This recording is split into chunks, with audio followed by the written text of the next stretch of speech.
కాబట్టి ఆ స్వేరో బ్యాంకులో అన్ని వందల కోట్లు ఎట్లా వచ్చినాయి, వాటిపైన కూడా ఈడీ విచారణ జరపాలి. మనీ లాండరింగ్ జరిగింది, తప్పకుండా ఈడీ విచారణ జరగాలని చెప్పి మేము డిమాండ్ చేస్తున్నాం. అదేవిధంగా సాధ్యమైన తొందరలో విజిలెన్స్ సిపిసిఐడి విచారణ జరిపితే ఈయన అక్రమాల పుట్ట మొత్తం బయటకు వస్తుంది. కదా గురుకులాల్లో విషాహారం కలుషితాహారం అనేది ఆ మధ్య వార్తలు ఈ మధ్య రావట్లే. ఎందుకు రావట్లే?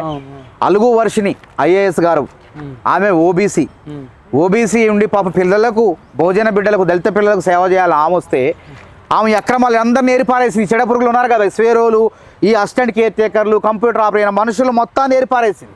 కాంట్రాక్ట్లు అన్నీ కూడా వెజిటేబుల్ కూరగాయలు అంటే పద్ధతి ప్రకారం ఏదైనా కాంట్రాక్ట్ ఎట్లా రావాలంటే ఈ ప్రొక్యూర్ టెండర్ ద్వారా రావాలా. అట్లా కాకుండా ఈయన మనుషుల ద్వారా సప్లై చేయించేది. మెస్సుల్లో ఈయన మనుషులు ఉన్నారు కాబట్టి కొండ సురేఖ గారు కూడా ఒకటి ఆరోపణ చేసి, అవునవును, ఈ ఆర్ఎస్ కుమార్ మనుషులే ఇదంతా కూరగాయలలో దాంట్లో కల్తీ చేసి పిల్లలు కావాలని వాళ్ళు కలుషితం అయితే వ్యతిరేకత రావాలని నిజమేనా? అవును, 100% నిజం. ఆ